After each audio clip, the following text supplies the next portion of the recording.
when you bring on a new employee, create an induction program. These are not necessarily in any particular order. You do 1, 2, 3, or 4. These are my random thoughts on what you need to be doing to have a business that you can easily sell, that you can take time off from.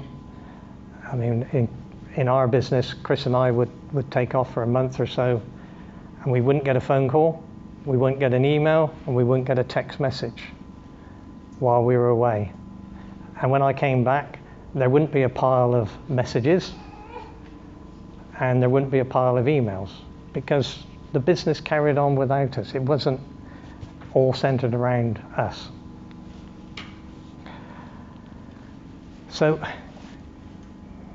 one of the important issues is to have an induction program laid out. So every new person comes in to your business, they go through exactly the same thing. They hear exactly the same thing from you.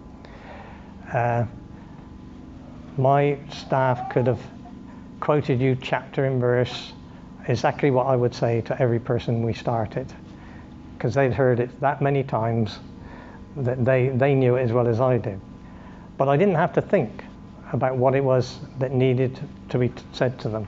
So make sure you have an employee induction program. As part of that, they need job descriptions, employment contracts, all that sort of stuff.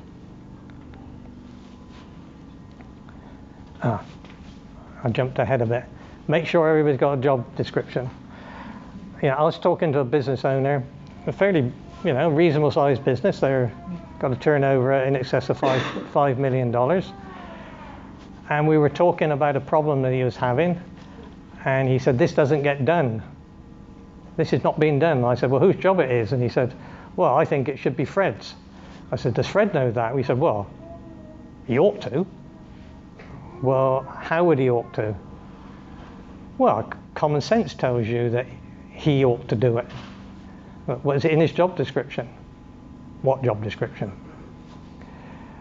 If we want people to do something, it's got to be in their job description. They've got to be aware of it. They've got to be aware of what it looks like when the job is done. They have to understand what it is that you're looking for. They also have to understand how you want them to do it.